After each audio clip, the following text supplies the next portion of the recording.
Hi all, welcome to Big Learning. Big ലേണിംഗിൻ്റെ പുതിയൊരു വീഡിയോയിലേക്ക് എല്ലാവർക്കും സ്വാഗതം. നമ്മൾ ഇന്ന് എടുക്കാൻ പോകുന്ന ഏരിയ എന്ന് പറയുന്നത് HSST കൊമേഴ്സ് എക്സാമിന് വേണ്ടിയിട്ട് പ്രിപ്പയർ ചെയ്യുന്നവർക്ക് വേണ്ടിയിട്ടുള്ള income tax and goods and services tax ആണ് നമ്മൾ ഇന്ന് എടുക്കുന്നത്. Income tax and goods and service ടാക്സിലെ റെസിഡൻഷ്യൽ സ്റ്റാറ്റസ് എന്ന് പറയുന്ന വളരെ ഇമ്പോർട്ടൻ്റ് ആയിട്ടുള്ള ഒരു ഏരിയ ആണ് നമ്മൾ ഇന്ന് ഡിസ്കസ് ചെയ്യാൻ പോകുന്നത്. നമുക്കറിയാം, കഴിഞ്ഞ പ്രീവിയസ് ഇയറിൽ തന്നെ റെസിഡൻഷ്യൽ സ്റ്റാറ്റസുമായി ബന്ധപ്പെട്ട് ഒട്ടനവധി ക്വസ്റ്റ്യൻസ് വന്നിട്ടുണ്ട്. ഓക്കെ, അപ്പോൾ ആ ക്വസ്റ്റ്യൻസ് നമ്മൾ ഈ വീഡിയോയുടെ അവസാന ഭാഗത്ത് നമ്മൾ ഡിസ്കസ് ചെയ്യുന്നുണ്ട്. പ്രീവിയസ് ഇയറിൽ ക്വസ്റ്റ്യനിലെ അവസാന ഭാഗത്തിൽ നമ്മൾ കുറച്ച് MCQs ഡിസ്കസ് ചെയ്യുന്നുണ്ട്. ആ MCQൻ്റെ ആൻസറിലേക്ക് നമ്മൾ എത്തേണ്ടതുണ്ടെങ്കിൽ നമ്മൾ തീർച്ചയായിട്ടും എന്താണ് റെസിഡൻഷ്യൽ സ്റ്റാറ്റസ്, ആ റെസിഡൻഷ്യൽ സ്റ്റാറ്റസിൻ്റെ കണ്ടീഷൻസ് എന്താണ് തുടങ്ങിയ കാര്യങ്ങളെപ്പറ്റി നമ്മൾ അറിയേണ്ടതുണ്ട്. സോ നമുക്ക് എന്താണ് റെസിഡൻഷ്യൽ സ്റ്റാറ്റസ് എന്നുള്ള കാര്യത്തിലേക്ക് നമുക്ക് പോകാം. സോ വൈ റെസിഡൻഷ്യൽ സ്റ്റാറ്റസ് എന്തിനാണ് residential status? The tax and individual owes depend on their residential status. അതായത് ഒരാൾ ടാക്സ് അടയ്ക്കേണ്ടത്, അതായത് ഇന്ത്യയിൽ നമ്മൾ ടാക്സ് അടയ്ക്കേണ്ടത് എന്തിനെ ഡിപ്പെൻഡ് ചെയ്തിരിക്കുന്നു? ഈ റെസിഡൻഷ്യൽ സ്റ്റാറ്റസിനെ ഡിപ്പെൻഡ് ചെയ്തിരിക്കുന്നു. എന്താണ് റെസിഡൻഷ്യൽ സ്റ്റാറ്റസ് എന്ന് പറയുന്നത്? അദ്ദേഹം ഓർഡിനറി റെസിഡൻ്റ് ആണോ, അതോ നോട്ട് ഓർഡിനറി റെസിഡൻ്റ് ആണോ, അതോ നോൺ റെസിഡൻ്റ് ആണോ എന്നുള്ളതിനെ ഡിപ്പെൻഡ് ചെയ്തിരിക്കുന്നു ഒരാൾ ടാക്സ് അടയ്ക്കേണ്ടത്. Okay, then for example, if someone earns income outside of India, whether it is taxed in India depends on the residential status in India. അതായത് ഒരാൾ ഇന്ത്യയിൽ ടാക്സ് അടയ്ക്കുന്നത് എന്തിനെ ഡിപ്പെൻഡ് ചെയ്തിരിക്കുന്നത്?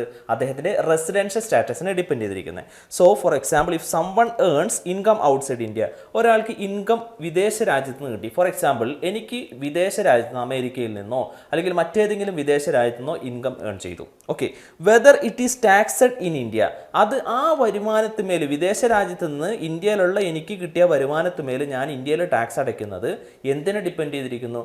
എൻ്റെ റെസിഡൻഷ്യൽ സ്റ്റാറ്റസിനെ ഡിപ്പെൻഡ് ചെയ്തിരിക്കുന്നു. ഫോർ എക്സാമ്പിൾ, ഞാൻ അവിടെ ഒരു ഓർഡിനറി റെസിഡൻ്റ് ആണെന്നുണ്ടെങ്കിൽ ഞാൻ ഇന്ത്യയിൽ ടാക്സ് അടയ്ക്കേണ്ടി വരും. അതേസമയം ഞാനൊരു നോട്ട് ഓർഡിനറി റെസിഡൻ്റ് ആണെന്നുണ്ടെങ്കിൽ വിദേശത്ത് നിന്ന് കിട്ടിയ വരുമാനത്തിൻ്റെ സവിശേഷത, ക്യാരക്ടറിസ്റ്റിക്സ് കൂടി നമ്മൾ നോക്കേണ്ടി വരും. വിദേശത്ത് നിന്ന് എനിക്ക് കിട്ടിയ വരുമാനം എന്ന് പറയുന്നത് ബിസിനസ് ഇൻകം ആണെങ്കിൽ ഞാൻ ടാക്സ് അടയ്ക്കണം.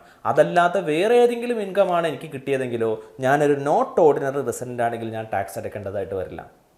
അതുപോലെ തന്നെ എന്താണ് നോൺ റെസിഡൻറ്റും എന്ത് ചെയ്യേണ്ട കാര്യമില്ല, ഇന്ത്യയിൽ ടാക്സ് അടയ്ക്കേണ്ട കാര്യമില്ല. That is income earned outside India. വിദേശ രാജ്യത്ത് നിന്നാണ് നിങ്ങൾക്ക് ഇൻകം കിട്ടുന്നതെങ്കിൽ ഓർഡിനറി റെസിഡൻ്റ് ആണെങ്കിൽ മാത്രം ടാക്സ് അടച്ചാൽ മതി. നോട്ട് ഓർഡിനറി റെസിഡൻറ്റ് ടാക്സ് അടയ്ക്കേണ്ടി വരും. എപ്പോഴാണ്? Business income from outside India ആണെങ്കിൽ ടാക്സ് അടയ്ക്കേണ്ടി വരും. അതല്ലാത്ത മറ്റേതെങ്കിലും ഇൻകത്തിൽ എന്ത് ചെയ്യേണ്ടി വരില്ല, ടാക്സ് അടയ്ക്കേണ്ടി വരില്ല. അപ്പോൾ നമ്മളിവിടെ മനസ്സിലാക്കേണ്ടത്, ഒരു സിമ്പിൾ എക്സാമ്പിൾ പറഞ്ഞപ്പോൾ തന്നെ ഒരു സിറ്റുവേഷൻ എടുത്തു. ആ സിറ്റുവേഷനിൽ ആരൊക്കെയാണ് ടാക്സ് അടയ്ക്കേണ്ടത്, ആരൊക്കെയാണ് ടാക്സ് അടയ്ക്കേണ്ടാത്തത് തുടങ്ങിയ കാര്യങ്ങളാണ് നമുക്ക് ഇവിടെ വന്നത്. സോ നമ്മൾക്ക് വരുന്ന പ്രീവിയസ് ഇയർ ക്വസ്റ്റ്യനും അതുപോലെ തന്നെ വരാൻ പോകുന്ന ക്വസ്റ്റ്യനും നമ്മൾ എക്സ്പെക്റ്റ് ചെയ്യേണ്ടത് എന്താണ്? ഓരോ സിറ്റുവേഷൻ ഇട്ട് തന്നിട്ട് ആ സിറ്റുവേഷനിൽ ആരൊക്കെ ടാക്സ് അടയ്ക്കണം, ആരൊക്കെ ടാക്സ് അടയ്ക്കേണ്ട എന്നുള്ള രീതിയിലുള്ള ക്വസ്റ്റ്യൻ ആയിരിക്കും വരുന്നത്. സോ നല്ല രീതിയിൽ നമ്മൾ മനസ്സിലാക്കണം. തിയറി മാത്രം പഠിച്ചാൽ പോലെ ഒരു പ്രാക്ടിക്കൽ സെൻസിൽ കൂടി നമ്മൾ ഈ റെസിഡൻഷ്യൽ സ്റ്റാറ്റസിനെയും ഇൻകം ടാക്സ് എന്ന് പറയുന്ന ഒരു സബ്ജക്റ്റിനെ കൂടി മനസ്സിലാക്കേണ്ടതുണ്ട്. പ്രീവിയസ് ഇയറിൽ നമുക്ക് പ്രാക്ടിക്കൽ ക്വസ്റ്റ്യൻ കൂടി ചോദിച്ചിട്ടുണ്ട് എന്നുള്ളത് കൂടി മനസ്സിലാക്കി. HSST കൊമേഴ്സിൻ്റെ പ്രീവിയസ് ഇയർ ക്വസ്റ്റ്യൻ എടുത്തു കഴിഞ്ഞാൽ തന്നെ അറിയാം പ്രാക്ടിക്കൽ ക്വസ്റ്റ്യൻ ചോദിച്ചിട്ടുണ്ട്. So similarly, if a foreign national earns income in or outside India, the tax liability in India based on the residential status, not their citizenship. അതായത് നമുക്ക് വിദേശത്ത് നിന്ന് വരുമാനം കിട്ടിക്കഴിഞ്ഞാലും സിറ്റിസൺഷിപ്പിനെ ബേസ് ചെയ്തിട്ടല്ല നമ്മൾ ടാക്സ് അടയ്ക്കേണ്ടത്. എന്തിനെ ബേസ് ചെയ്തിട്ടാണ്? നമ്മളുടെ റെസിഡൻഷ്യൽ സ്റ്റാറ്റസ്. അതായത് നമ്മൾ ഇന്ത്യൻ വംശജനാവട്ടെ അല്ലെങ്കിൽ വിദേശക്കാരനാവട്ടെ എന്തോ ആയിക്കോട്ടെ, സിറ്റിസൺഷിപ്പിന് അവിടെ അല്ല പ്രാധാന്യമുള്ളത്. എന്തിനാണ് പ്രാധാന്യം? റെസിഡൻഷ്യൽ സ്റ്റാറ്റസിനാണ് പ്രാധാന്യം. ഓക്കെ, സോ എന്താണ് റെസിഡൻഷ്യൽ സ്റ്റാറ്റസ് എന്നുള്ളതിലേക്ക് നമ്മൾ വരുന്നുണ്ട്. Therefore, knowing a person residential status is crucial for determining their tax liability. അപ്പോൾ ഒരാളുടെ ടാക്സ് ലയബിലിറ്റി ഡിറ്റർമിൻ ചെയ്യണമെന്നുണ്ടെങ്കിൽ എന്ത് നിർബന്ധമാണ്? റെസിഡൻഷ്യൽ സ്റ്റാറ്റസ് അറിഞ്ഞിരിക്കൽ നിർബന്ധമാണ്. സോ എന്തൊക്കെയാണ് റെസിഡൻഷ്യൽ സ്റ്റാറ്റസ് എന്നുള്ളതിലേക്കാണ് നമ്മൾ പോകാൻ പോകുന്നത്. So how to find out residential status? എങ്ങനെയാണ് നമ്മൾ റെസിഡൻഷ്യൽ സ്റ്റാറ്റസ് ഫൈൻഡ് ഔട്ട് ചെയ്യുന്നത്? The following table explains how these are subcategorized with respect to their residential status. നമുക്ക് നോക്കാം. Individual or HUF. ഓക്കെ, നമുക്കറിയാം നമ്മളുടെ റെസിഡൻഷ്യൽ സ്റ്റാറ്റസിലേക്ക് വരുമ്പോൾ നമ്മൾ പറയാറുണ്ട് പേഴ്സൺ എന്ന് പറയാറുണ്ട് അല്ലേ. അപ്പോൾ പേഴ്സൺ എന്ന് പറയുന്നത്, നമ്മൾ ഇന്ത്യയിൽ പേഴ്സൺ എന്ന് പറയുന്നത് ആരൊക്കെയാണ്? ഇൻഡിവിജ്വൽ ഉണ്ട്, അതുപോലെ തന്നെ HUF that is Hindu undivided family ഉണ്ട്, അതുപോലെ തന്നെ എന്തുണ്ട്, കമ്പനി ഉണ്ട്, അതുപോലെ തന്നെ ഫേം ഉണ്ട്, അതുപോലെ തന്നെ ആർട്ടിഫിഷ്യൽ ജൂറിഡിക്കൽ പേഴ്സൺ ഉണ്ട്, അതുപോലെ തന്നെ ബോഡി ഓഫ് ഇൻഡിവിജ്വൽ അല്ലേ. അപ്പോൾ അങ്ങനെ 7 ടൈപ്സ് ഓഫ് പേഴ്സൺസ് ആണുള്ളത് നമുക്കറിയാം. സോ ഈ 7 ടൈപ്സ് ഓഫ് പേഴ്സൺസിനെയും എന്ത് നോക്കേണ്ടതുണ്ട്, റെസിഡൻഷ്യൽ സ്റ്റാറ്റസ് നോക്കേണ്ടതുണ്ട്. സോ ഒരു ഇൻഡിവിജ്വലിനെയും HUFനെ സംബന്ധിച്ച് പറയുകയാണെങ്കിൽ അദ്ദേഹത്തിൻ്റെ റെസിഡൻഷ്യൽ സ്റ്റാറ്റസ് എന്ന് പറയുന്ന 3 കാറ്റഗറിയാണ് വരുന്നത്. എന്തൊക്കെയാണെന്ന് നോക്കാം. ഫസ്റ്റ് വൺ ആണ് റെസിഡൻറ്റ്, സെക്കൻഡ് വൺ ആണ് നോൺ റെസിഡൻറ്റ്. ഓക്കെ, അപ്പോൾ 2 ഉള്ളൂ. ഈ റെസിഡൻറ്റ് തന്നെ 2 കാറ്റഗറി ഉണ്ട്. ദാറ്റ് ഈസ് ഓർഡിനറി റെസിഡൻറ്റ് ഉണ്ട്, സെക്കൻഡ് വൺ ആണ് നോട്ട് ഓർഡിനറി റെസിഡൻറ്റ്. അപ്പോൾ നോക്കി ഇൻഡിവിജ്വൽ ആൻഡ് HUF ഏതൊക്കെ 3 കാറ്റഗറി ഏതൊക്കെയാണ്? റെസിഡൻറ്റ് എന്ന് തന്നെ ഉള്ളത് 2 ടൈപ്പ് ഉണ്ട്. ഏതൊക്കെയാണ്? ഓർഡിനറി റെസിഡൻറ്റ്, പിന്നെ ഏതാണുള്ളത്? Not ordinary resident. മൂന്നാമത്തെ ഏതാണ്? Non resident. Okay, ordinary resident, not ordinary resident, non resident. അപ്പോൾ റെസിഡൻറ്റ് തന്നെ 2 ടൈപ്പ് ഉണ്ട്, ഓർഡിനറി, നോട്ട് ഓർഡിനറി, പിന്നെ ഉള്ളത് നോൺ റെസിഡൻറ്റ്. അപ്പോൾ ഇൻഡിവിജ്വലും HUFും 3 കാറ്റഗറിയാണുള്ളത്. റെസിഡൻറ്റ് അഥവാ ഓർഡിനറി റെസിഡൻ്റ് ഉണ്ട്, നോട്ട് ഓർഡിനറി റെസിഡൻ്റും ഉണ്ട്, അതുപോലെ തന്നെ മൂന്നാമത്തെ കാറ്റഗറിയാണ് നോൺ റെസിഡൻറ്റ്. അതേസമയം ഇൻഡിവിജ്വൽ HUF അല്ലാത്ത ബാക്കിയുള്ള ആളുകൾ ദാറ്റ് ഈസ് കമ്പനിയോ ഫേമോ അസോസിയേഷൻ ഓഫ് പേഴ്സണോ അല്ലെങ്കിൽ ബോഡി ഓഫ് ഇൻഡിവിജ്വലോ അല്ലെങ്കിൽ ആർട്ടിഫിഷ്യൽ ജൂറിഡിക്കൽ പേഴ്സണോ ഓക്കെ അങ്ങനെയുള്ള ആളുകളാണെങ്കിൽ അവരെ സംബന്ധിച്ച് പറയുകയാണെങ്കിൽ അവർ 2 കാറ്റഗറിയേ ഉള്ളൂ, റെസിഡൻറ്റ്, നോൺ റെസിഡൻറ്റ്. അവിടെ ആരില്ല? നോട്ട് ഓർഡിനറി റെസിഡൻറ്റ് എന്ന് പറയുന്നൊരു കാറ്റഗറി എവിടെ ഇല്ല, ഈ അതർ പേഴ്സൺസിൽ വരുന്നില്ല. ഓക്കെ, അപ്പോൾ ഇൻഡിവിജ്വൽ HUFന് മാത്രമാണ് 3 കാറ്റഗറി ഉള്ളത്, ordinary, not ordinary and non resident. ഇനി നമുക്ക് ഓരോ കാറ്റഗറി വെച്ച് നോക്കാം. എന്താണ് റെസിഡൻറ്റ് അഥവാ ഓർഡിനറി റെസിഡൻറ്റ്, എന്താണ് നോട്ട് ഓർഡിനറി റെസിഡൻറ്റ്, എന്താണ് നോൺ റെസിഡൻറ്റ് തുടങ്ങിയ കാര്യത്തെക്കുറിച്ചാണ് നമ്മൾ നോക്കാൻ പോകുന്നത്. So first determining the residential status of an individual. ഒരു ഇൻഡിവിജ്വലിനെ സംബന്ധിച്ച് എപ്പോഴാണ് റെസിഡൻ്റ് ആവുന്നത് നമുക്ക് നോക്കാം. സോ ഹിയർ ദിസ് സെക്ഷൻ, അതായത് സെക്ഷൻ നമ്മൾ നോട്ട് ചെയ്യണം. പ്രീവിയസ് ഇയറിൽ ചോദിച്ചിട്ടുണ്ട്, സെക്ഷൻ ചോദിച്ചിട്ടുണ്ട്.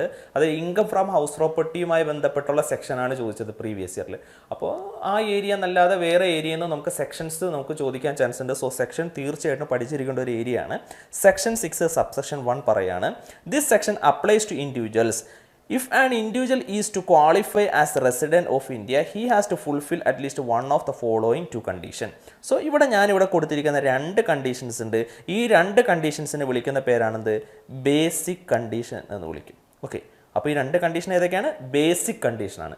അപ്പോൾ 2 ബേസിക് കണ്ടീഷനാണ്. ഈ ബേസിക് കണ്ടീഷൻ 2ഉം സാറ്റിസ്ഫൈ ചെയ്ത് കഴിഞ്ഞാൽ അല്ലെങ്കിൽ 2 എണ്ണത്തിൽ ഏതെങ്കിലും ഒരെണ്ണം സാറ്റിസ്ഫൈ ചെയ്ത് കഴിഞ്ഞാൽ that is at least one of the following 2 basic condition. 2 basic condition ഉണ്ട്. ആ 2 ബേസിക് കണ്ടീഷനിൽ ഏതെങ്കിലും ഒരെണ്ണം സാറ്റിസ്ഫൈ ചെയ്ത് കഴിഞ്ഞാൽ അദ്ദേഹത്തിന് എന്താ വിളിക്കുക? റെസിഡൻറ്റ് എന്ന് വിളിക്കാം. ഓക്കെ, അപ്പോൾ നമുക്ക് എന്ത് തീരുമാനമായിട്ടില്ല? അദ്ദേഹം ഓർഡിനറി റെസിഡൻ്റ് ആണോ അതോ നോട്ട് ഓർഡിനറി റെസിഡൻ്റ് ആണോ തീരുമാനമായിട്ടില്ല. ഏതായാലും റെസിഡൻ്റ് ആണ്, ഏതല്ല? നോൺ റെസിഡൻ്റ് അല്ല. ഓക്കെ, അപ്പോൾ എപ്പോഴാണ് റെസിഡൻ്റ് ആവുന്നത്? താഴെ കൊടുത്തിരിക്കുന്ന ഫസ്റ്റ് 2 കണ്ടീഷനിൽ ഏതെങ്കിലും 2 കണ്ടീഷൻ സാറ്റിസ്ഫൈ ചെയ്താൽ ഹീസ് എ റെസിഡൻറ്റ്. അദ്ദേഹം ആരൊക്കെയാവാം? ഓർഡിനറി റെസിഡൻറ്റും ആവാം, നോട്ട് ഓർഡിനറി ആവാം. സോ ഏതൊക്കെയാണ് കണ്ടീഷൻ?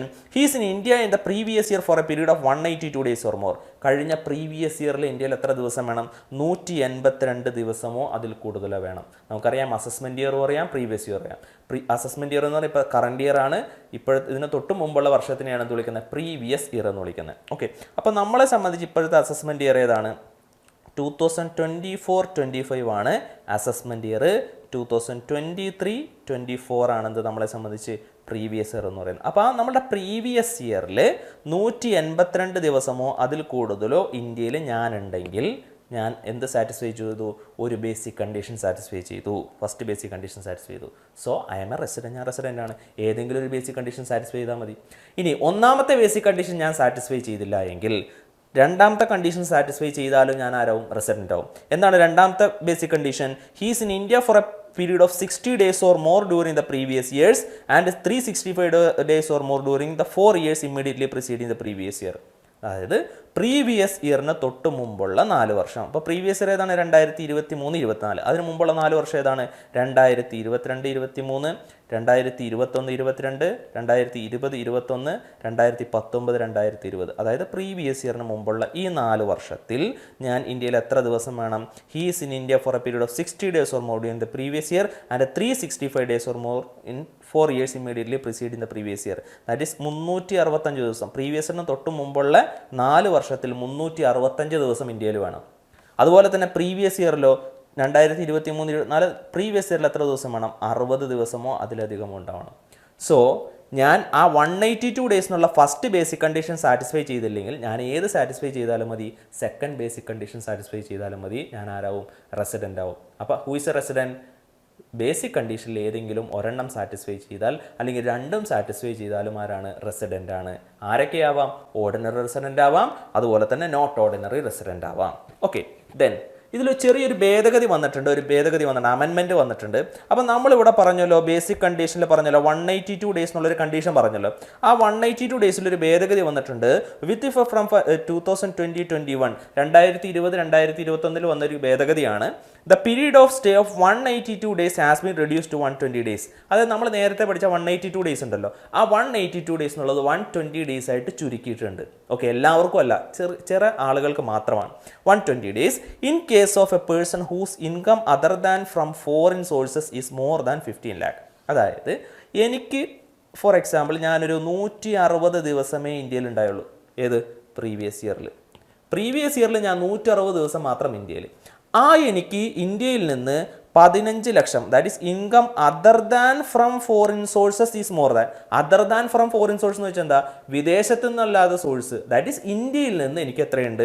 15 ലക്ഷത്തിന് മുകളിൽ വരുമാനം കിട്ടിക്കഴിഞ്ഞാൽ എനിക്ക് എന്ത് വേണ്ട? ഞാൻ 182 ദിവസം ഒന്നും സാറ്റിസ്ഫൈ ചെയ്യേണ്ട കാര്യമില്ല. ഇന്ത്യയിൽ എത്ര ദിവസം മതി? 120 ദിവസമാണെങ്കിലും ഞാൻ ആരായിട്ട് മാറും? റെസിഡൻ്റ് ആയിട്ട് മാറും. Okay, clear? അതായത് ആ 182 ഡേയ്സ് പറഞ്ഞ സിറ്റുവേഷനിൽ 120 ഡേയ്സ് ആവും. എങ്ങനെയാണെങ്കിൽ എൻ്റെ വരുമാനം വിദേശത്ത് നിന്നല്ലാതെ ഇന്ത്യയിൽ നിന്ന് കിട്ടിയ വരുമാനം മാത്രം എത്ര ലക്ഷം രൂപ? 15 ലക്ഷം രൂപക്ക് മുകളിൽ പോയി കഴിഞ്ഞാൽ ഞാൻ ആരായിട്ട് മാറും? റെസിഡൻ്റ് ആയിട്ട് മാറും. അവിടെ ഓർഡിനറി റെസിഡൻറ്റും ആവാം, നോട്ട് ഓർഡിനറി ആവാം. എനിവേ റെസിഡൻ്റ് ആണ്, നോൺ റെസിഡൻ്റ് അല്ല.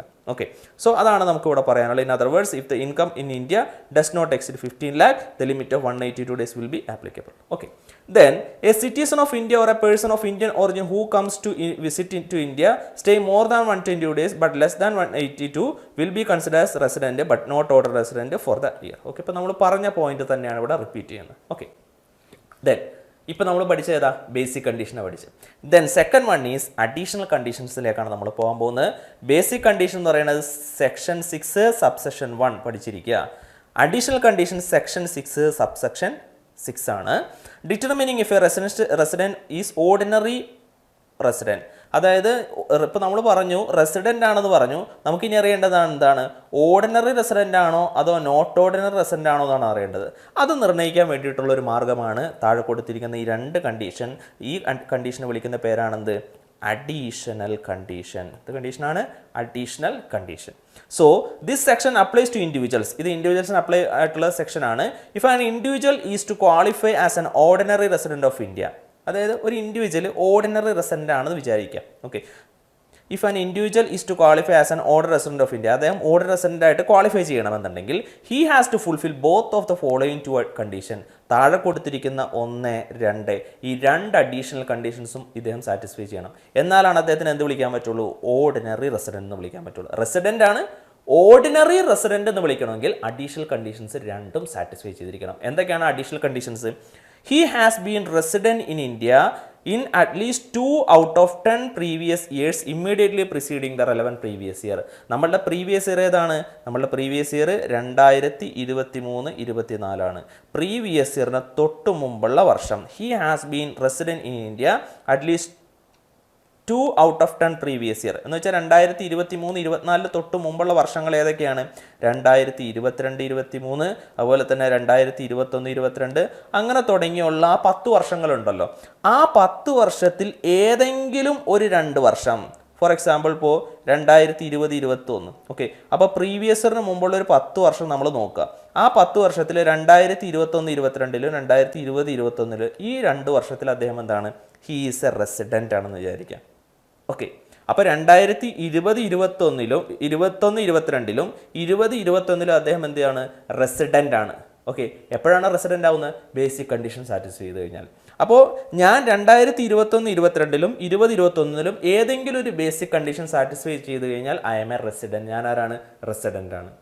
ഓക്കെ, അങ്ങനെ ഞാൻ സാറ്റിസ്ഫൈ ചെയ്തിട്ടുണ്ട് എങ്കിൽ ഞാൻ എന്ത് കണ്ടീഷൻ സാറ്റിസ്ഫൈ ചെയ്തു? അഡീഷണൽ കണ്ടീഷൻ സാറ്റിസ്ഫൈ ചെയ്തു. രണ്ടാമത്തെ അഡീഷണൽ കണ്ടീഷൻ എന്താണ്? He has been in India for a period of 730 days or more during the 7 years immediately preceding the relevant previous year. നമ്മുടെ പ്രീവിയസ് ഇയർ ഏതാണ്? 2023-24. അതിന് മുമ്പുള്ള 7 വർഷങ്ങൾ ഏതൊക്കെയാണ്? 2022-23, 21-22, 20-21, 2019-20, 2018-19, അതുപോലെ തന്നെ എന്താണ് 2017-18, അപ്പോൾ എത്രയാണ്? 1, 2, 3, 4, 5, 6. ഓക്കെ, അതുപോലെ തന്നെ 2016-17. സോ ഇങ്ങനെയുള്ള 7 വർഷം, അതായത് നമ്മുടെ പ്രീവിയസ് ഇയറിന് തൊട്ട് മുമ്പുള്ള 7 വർഷം, ആ 7 വർഷത്തിൽ 730 ദിവസം ഇന്ത്യയിൽ ഉണ്ടാവുക. അപ്പോൾ ഞാൻ 2022-2023 ഒരു 100 ദിവസമുണ്ട്, 2022-23 ഒരു 200 ദിവസമുണ്ട്. അങ്ങനെ നോക്കിക്കഴിഞ്ഞപ്പോൾ ഈ പ്രീവിയസ് ഇയറിന് മുമ്പുള്ള 7 വർഷത്തിൽ ഞാൻ 730 ദിവസം ഇന്ത്യയിലുണ്ടെങ്കിൽ ഞാൻ ഏത് കണ്ടീഷൻ സാറ്റിസ്ഫൈ ചെയ്തു? രണ്ടാമത്തെ അഡീഷണൽ കണ്ടീഷൻ സാറ്റിസ്ഫൈ ചെയ്തു. അപ്പോൾ അഡീഷണൽ കണ്ടീഷൻസ് രണ്ടെണ്ണമുള്ള ഏതൊക്കെയാണ്? പ്രീവിയസ് ഇയറിന് മുമ്പുള്ള 10 വർഷത്തിൽ 2 വർഷം റെസിഡൻ്റ് ആവാം. റെസിഡൻ്റ് ആണ് ആവേണ്ടത്. ഓക്കെ, റെസിഡൻ്റ് എന്ന് വെച്ചാൽ എന്താണ്? പ്രീവിയസ് ഇയറിന് മുമ്പുള്ള, അതായത് നമ്മുടെ പ്രീവിയസ് ഇയറിൽ എത്ര ദിവസം വേണം? റെസിഡൻ്റ് എന്ന് വെച്ചിട്ടുണ്ടെങ്കിൽ വേറൊന്നുമില്ല, നമ്മളെ സംബന്ധിച്ച് എന്താണ്? നമ്മുടെ ബേസിക് കണ്ടീഷൻ ആയിട്ടുള്ള 182 days ഓർ മോർ എന്നുള്ള കണ്ടീഷൻ ഉണ്ടല്ലോ, ആ കണ്ടീഷൻ സാറ്റിസ്ഫൈ ചെയ്താൽ മതി. അപ്പോൾ 2022-2023 അല്ലെങ്കിൽ 2019-2020 ഏതെങ്കിലും ഒരു 2 വർഷം, കഴിഞ്ഞ പ്രീവിയസ് ഇയറിന് മുമ്പുള്ള ഏതെങ്കിലും 10 വർഷത്തിൽ 2 വർഷം നമ്മൾ എന്താവുക? റെസിഡൻ്റ് ആവാം. രണ്ടാമത്തെ അഡീഷണൽ കണ്ടീഷൻ എന്താണ്? പ്രീവിയസ് ഇയറിന് തൊട്ട് മുമ്പുള്ള 7 വർഷത്തിൽ ഏതെങ്കിലും ഒരു 730 ദിവസം, ഏതെങ്കിലുമൊക്കെ വർഷത്തിലായിട്ട് 730 ദിവസം ഇന്ത്യയിലുണ്ടെങ്കിൽ രണ്ടാമത്തെ അഡീഷണൽ കണ്ടീഷൻ എന്ത് ചെയ്തു? സാറ്റിസ്ഫൈ ചെയ്തു. സോ ഇതാണ് അഡീഷണൽ കണ്ടീഷൻസ്. ഓക്കെ, സോ നമ്മൾ ബേസിക് കണ്ടീഷൻ പഠിച്ചു, അഡീഷണൽ കണ്ടീഷൻ പഠിച്ചു. അപ്പോൾ ബേസിക് കണ്ടീഷൻ സാറ്റിസ്ഫൈ ചെയ്ത് കഴിഞ്ഞാൽ റെസിഡൻ്റ് ആണ്. ഓക്കെ, എപ്പോഴാണ് ഓർഡിനറി റെസിഡൻ്റ് ആവുന്നത്? ഈ 2 അഡീഷണൽ കണ്ടീഷൻ സാറ്റിസ്ഫൈ ചെയ്താൽ ഓർഡിനറി റെസിഡൻ്റ് ആണ്. ഇനി ഈ അഡീഷണൽ കണ്ടീഷൻസ് 2 എണ്ണം ഉണ്ട്. ഒരെണ്ണം സാറ്റിസ്ഫൈ ചെയ്തുള്ളൂ, രണ്ടാമത്തെ സാറ്റിസ്ഫൈ ചെയ്തില്ല എന്ന് വിചാരിക്കും. അല്ലെങ്കിൽ ഒന്നാമത്തെ സാറ്റിസ്ഫൈ ചെയ്തില്ല, രണ്ടാമത്തെ സാറ്റിസ്ഫൈ ചെയ്തെന്ന് വിചാരിക്കും. അങ്ങനെയാണെങ്കിലോ അദ്ദേഹത്തിനെ വിളിക്കുന്ന പേരാണ് നോട്ട് ഓർഡർ റെസിഡൻറ്റ്. അപ്പോൾ ആരാണ് നോട്ട് ഓർഡർ റെസിഡൻറ്റ്? അതായത് ബേസിക് കണ്ടീഷൻ ഏതെങ്കിലും ഒരെണ്ണം സാറ്റിസ്ഫൈ ചെയ്തു, പക്ഷേ അഡീഷണൽ കണ്ടീഷൻ എന്ത് ചെയ്തില്ല? രണ്ടും സാറ്റിസ്ഫൈ ചെയ്തില്ല. ഏതെങ്കിലും ഒരെണ്ണം സാറ്റിസ്ഫൈ ചെയ്തുള്ളൂ, അല്ലെങ്കിൽ ഒന്നും സാറ്റിസ്ഫൈ ചെയ്തില്ല എന്ന് വിചാരിക്കും. ബേസിക് കണ്ടീഷൻ മാത്രം സാറ്റിസ്ഫൈ ചെയ്തുള്ളൂ. So he's a not ordinary resident. Okay, അപ്പോൾ അഡീഷണൽ കണ്ടീഷൻ 2 എണ്ണം സാറ്റിസ്ഫൈ ചെയ്താലാണ് ആരാവുക? Ordinary resident. 2 എണ്ണത്തിൽ ഏതെങ്കിലും ഒരെണ്ണം സാറ്റിസ്ഫൈ ചെയ്തുള്ളെങ്കിലോ നോട്ട് ഓർഡിനറി റെസിഡൻറ്റ്. 2 അഡീഷണൽ കണ്ടീഷനിൽ 2ഉം സാറ്റിസ്ഫൈ ചെയ്തില്ലെങ്കിലോ അപ്പോഴും not ordinary resident. So here individual satisfying conditions of section 6 subsection 1, നമ്മൾ സെക്ഷൻ 6 സബ്സെക്ഷൻ 1 എന്ന് വെച്ചാൽ എന്താണ്? ബേസിക് കണ്ടീഷൻ, അത് സാറ്റിസ്ഫൈ ചെയ്തു. But not section 6 subsection 6. Section 6 subsection 6 വെച്ചാൽ അഡീഷണൽ കണ്ടീഷൻ, ഇത് സാറ്റിസ്ഫൈ ചെയ്തില്ലെങ്കിലോ he will be classified as resident not ordinary individuals, that is NOR എന്ന് വിളിക്കും. ഓക്കെ, അപ്പോൾ എന്താണ് റെസിഡൻറ്റ്, എന്താണ് നോട്ട് ഓർഡിനറി റെസിഡൻറ്റ് എന്ന് മനസ്സിലായെന്ന് വിശ്വസിക്കും. സോ നെക്സ്റ്റ് വൺ എന്ന് പറയുന്നത് റൂൾസ് ഓഫ് റെസിഡൻഷ്യൽ സ്റ്റാറ്റസ് ആണ് നമ്മൾ ഇനി അടുത്ത് നോക്കാൻ പോകുന്നത്. ഓക്കെ, വേറൊന്നുമില്ല, ആരാണ് ഓർഡിനറി റെസിഡൻറ്റ്, ആരാണ് നോട്ട് ഓർഡിനറി റെസിഡൻറ്റ്, ആരാണ് നോൺ റെസിഡൻറ്റ്. ഓക്കെ, സിമ്പിളായിട്ട് നമുക്കിതൊന്ന് മനസ്സിലാക്കാം. ആരാണ് resident and ordinary resident? Must satisfy at least one of the basic condition. Basic condition ഏതെങ്കിലും ഒരെണ്ണം സാറ്റിസ്ഫൈ ചെയ്താൽ, അപ്പോൾ ബേസിക് കണ്ടീഷൻ എത്ര എണ്ണം ഉണ്ട്? 1, 2, ഏതെങ്കിലും ഒരെണ്ണം സാറ്റിസ്ഫൈ ചെയ്താൽ മതി. Okay, then and the both of the additional condition, അതായത് അഡീഷണൽ കണ്ടീഷൻസ് എത്ര എണ്ണം ഉണ്ട്? 1, 2, 2 എണ്ണം ഉണ്ട്. എത്ര സാറ്റിസ്ഫൈ ചെയ്യണം? 2ഉം സാറ്റിസ്ഫൈ ചെയ്യണം. ഓക്കെ, അടുത്തത് നോട്ട് ഓർഡിനറി റെസിഡൻറ്റ്. ആരാണ് NOR? Must satisfy at least one of the basic condition. നമുക്കറിയാം ബേസിക് കണ്ടീഷൻ 2 എണ്ണം ഉണ്ട്, 1, 2, ഏതെങ്കിലും ഒരെണ്ണം സാറ്റിസ്ഫൈ ചെയ്താൽ മതി. Okay, but condition and one or none of the additional condition. Additional condition എത്ര ഉണ്ട്? 2 എണ്ണം ഉണ്ട്, 1, 2. ഓക്കെ, പക്ഷേ അഡീഷണൽ കണ്ടീഷൻ എത്ര സാറ്റിസ്ഫൈ ചെയ്തിട്ടുള്ളൂ? ഒന്നുകിൽ ഒരെണ്ണം സാറ്റിസ്ഫൈ ചെയ്തുള്ളൂ, അല്ലെങ്കിൽ എന്ത് ചെയ്തില്ല?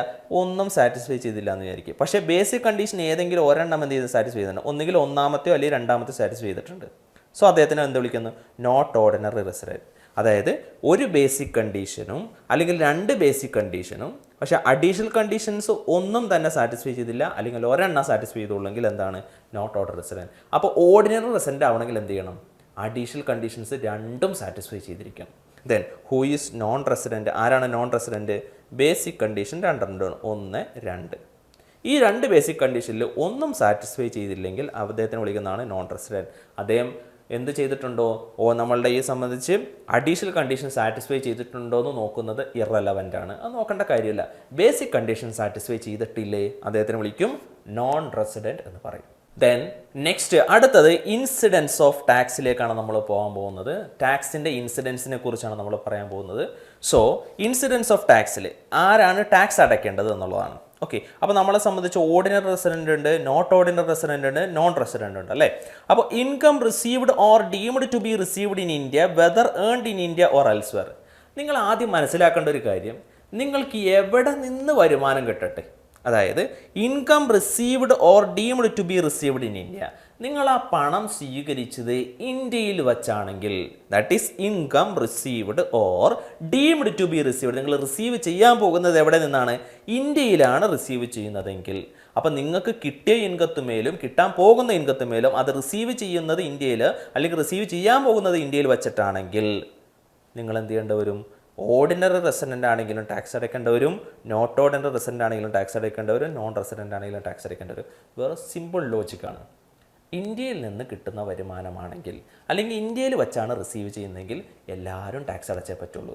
അത് റെസിഡൻ്റ് ആണെങ്കിലും ഓർഡിനറി റെസിഡൻ്റ് ആണെങ്കിലും നോട്ട് ഓർഡിനറി ആണെങ്കിലും നോൺ റെസിഡൻ്റ് ആണെങ്കിലും ഇന്ത്യയിൽ ടാക്സ് അടച്ചേ പറ്റുള്ളൂ. Then second situation, income accrue or arises or deemed to accrue or arises in India whether received in India or elsewhere. അതായത് income accrue or arises or deemed to accrue arise in India, ഇന്ത്യയിലാണ് പണം ഉത്ഭവിച്ചത്, നിങ്ങൾക്കൊരു payment കിട്ടാണ്, ആ receipt എന്ന് പറയുന്നത് അതിൻ്റെ പണത്തിൻ്റെ ഉത്ഭവസ്ഥാനം എന്ന് പറയുന്നത് ഇന്ത്യയിലാണ്.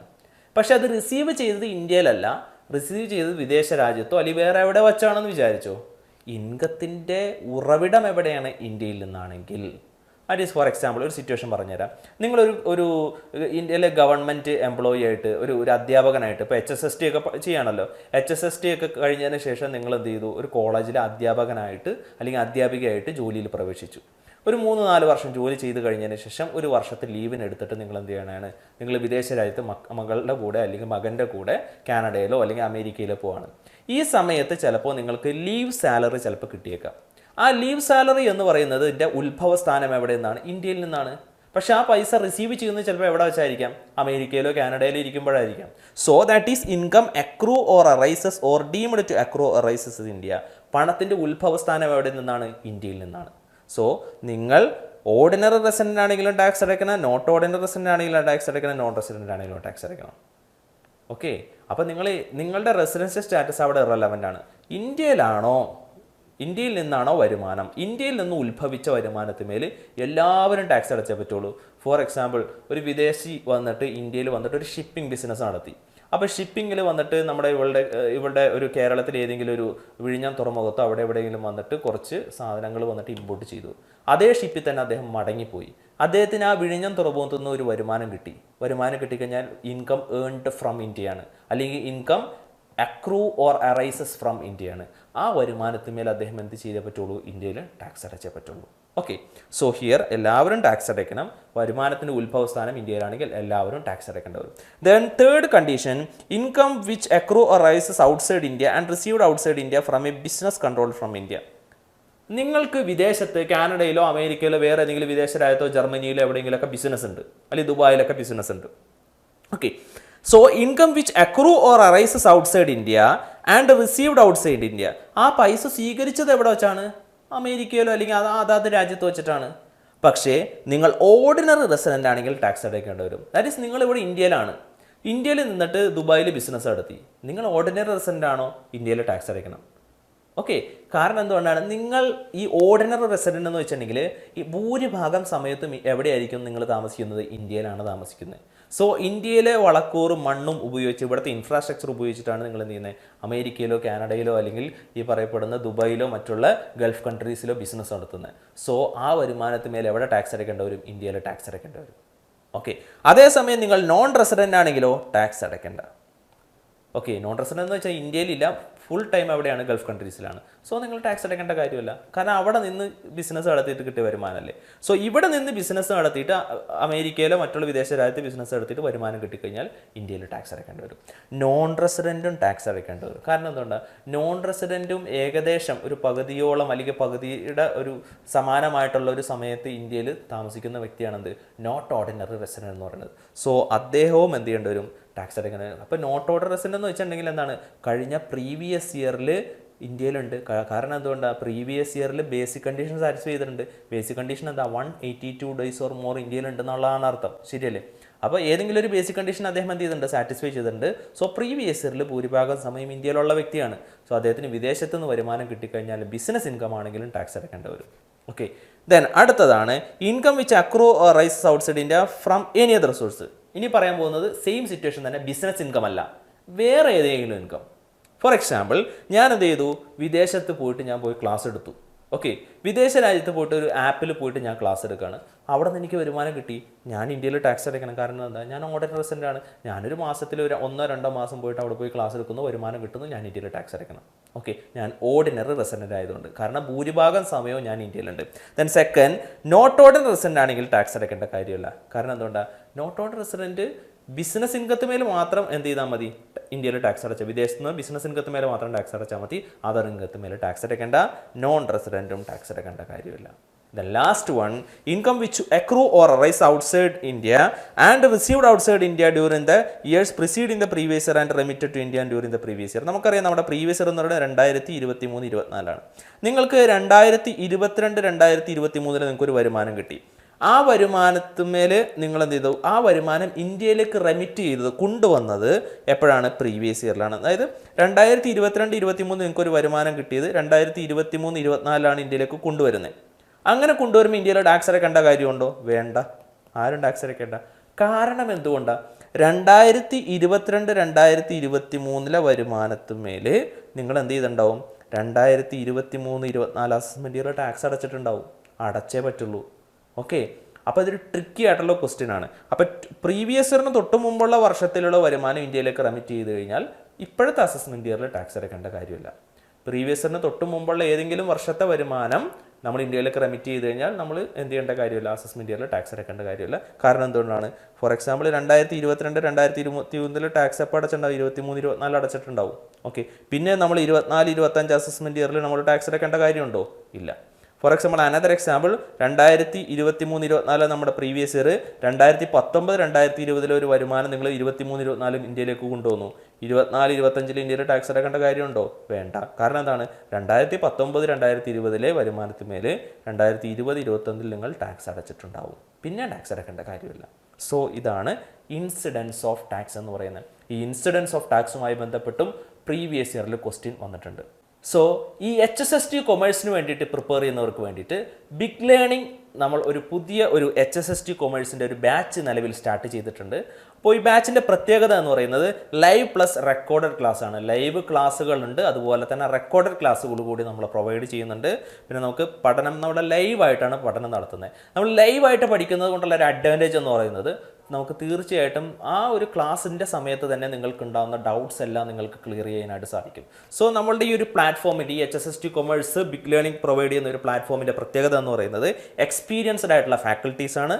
അതുപോലെ തന്നെ റെക്കോർഡഡ് ക്ലാസ്സുകൾ നമ്മൾ കൊടുക്കും. അതായത് ലൈവ് ക്ലാസ്സുകൾക്ക് പുറമെ റെക്കോർഡഡ് ക്ലാസ്സുകൾ കൂടി നമ്മൾ പ്രൊവൈഡ് ചെയ്യുന്നുണ്ട്. അതുപോലെ തന്നെ വർക്കൗട്ട് സെഷൻസ് ഉണ്ട്, മെൻറ്റർഷിപ്പ്. നിങ്ങൾക്ക് എന്തെങ്കിലും ഡൗട്ടുകൾ ഉണ്ടെങ്കിൽ അധ്യാപകരായിട്ട് അതുപോലെ തന്നെ ഇവിടുത്തെ അഡ്മിനിസ്ട്രേറ്റീവ് ഡിപ്പാർട്ട്മെൻറ്റായിട്ട് നിങ്ങൾക്ക് സംശയങ്ങളെല്ലാം ചോദിച്ച് മനസ്സിലാക്കാവുന്നതാണ്.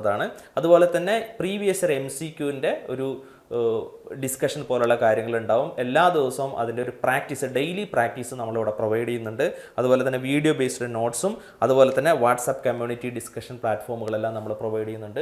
അപ്പോൾ തീർച്ചയായിട്ടും നമ്മളെ സംബന്ധിച്ച് ഇനി ഒരു കയ്യെത്തും ദൂരത്തും മാത്രമാണ് നമ്മളെ സംബന്ധിച്ച് HSST കൊമേഴ്സ് എന്ന് പറയുന്നത്, അല്ലേ? അപ്പോൾ ഒരു അധ്യാപകൻ എന്നുള്ള തസ്തികയിലേക്ക് സെറ്റ് എല്ലാം എഴുതി നിൽക്കുകയാണ് നിങ്ങളെല്ലാവരും. സോ ആ ഒരു HSSTയും കൂടി നിങ്ങൾ ആ ഒരു സ്റ്റെപ്പും കൂടി കഴിഞ്ഞ് കഴിഞ്ഞാൽ നിങ്ങൾ അധ്യാപകരാണ്. സോ അതിന് വേണ്ടിയിട്ട് കഠിനമായിട്ട് പ്രയത്നിക്കാൻ താല്പര്യമുണ്ടെങ്കിൽ തീർച്ചയായിട്ടും ബിഗ് ലേണിംഗ് ആയിട്ട് ജോയിൻ ചെയ്യുക. അപ്പോൾ കൂടുതൽ അറിയുന്നതിന് വേണ്ടിയിട്ട് താഴെ കാണുന്ന കോൺടാക്ട് നമ്പറിൽ കോൺടാക്ട് ചെയ്യുക. സോ നമ്മൾ നേരത്തെ പറഞ്ഞ പ്രീവിയസ് ഇയറിലെ ക്വസ്റ്റിൻ്റെ ആൻസറിലേക്ക് നമ്മൾ പോവാണ്. കഴിഞ്ഞ പ്രീവിയസ് ഇയറിൽ ചോദിച്ചൊരു ചോദ്യമാണ് income accrues in India is assessable for. Okay, നമുക്ക് ഈ ഇന്ത്യയിൽ ഇൻകം അക്രൂ ചെയ്തു, അത് ആർക്കൊക്കെയാണ് assessable? All assessee, resident in India, not ordinary resident in India, non resident in India. ആരാണ് ടാക്സ് അടയ്ക്കേണ്ടത്? ഓൾ അസസി, എല്ലാവരും ടാക്സ് അടയ്ക്കേണ്ടി വരും.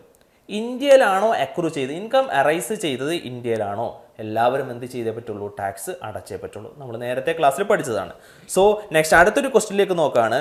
What is an individuals residential status in India for tax purpose if they stay in India for 182 days or more in financial year? അത് നമ്മൾ പഠിച്ചല്ലോ, basic condition പഠിച്ചല്ലോ. Basic കണ്ടീഷനിലെ ഒന്നാമത്തെ condition എന്താണ്? Previous ഇയറിൽ 182 days or more ഉണ്ടാവുക. Okay, അപ്പോൾ basic condition രണ്ടെണ്ണം ഉണ്ട്. രണ്ടെണ്ണത്തിൽ ഏതെങ്കിലും ഒരെണ്ണം സാറ്റിസ്ഫൈ ചെയ്ത് കഴിഞ്ഞാൽ ആരാണ്? അദ്ദേഹം റെസിഡൻ്റ് ആണ്. സോ ഏതാണ് റൈറ്റ് ആൻസർ? റെസിഡൻ്റ് ആണ് റൈറ്റ് ആയിട്ടുള്ള ആൻസർ എന്ന് പറയുന്നത്. ഇതും നമ്മൾ തൊട്ട് മുന്നേ പഠിച്ചതാണ്, ഇത് ക്ലാസ് നമ്മൾ കേട്ടതാണ്. Then last question, according to section 6 subsection 3 of Income Tax Act, how it is the residential status of an Indian company determined? അതായത് ഒരു ഇന്ത്യൻ കമ്പനിയുടെ റെസിഡൻഷ്യൽ സ്റ്റാറ്റസ് എങ്ങനെയാണ് ഡിറ്റർമൈൻ ചെയ്യുന്നത് എന്നുള്ളതാണ്. സോ ഒരു ഇന്ത്യൻ കമ്പനിയുടെ റെസിഡൻഷ്യൽ സ്റ്റാറ്റസ് എങ്ങനെയാണ് ഡിറ്റർമൈൻ ചെയ്യുന്നത്? It is considered non resident if it is control and management R situated wholly outside India. It is always considered resident in India. It is considered resident only if it conducts business activities exclusively within India. It is treated as a resident or non-resident based on its turnover. ഏതാണ് right answer? Indian കമ്പനിയാണോ, Indian companies act പ്രകാരം register ചെയ്ത കമ്പനിയാണ് Indian company എന്ന് പറയുന്നത്.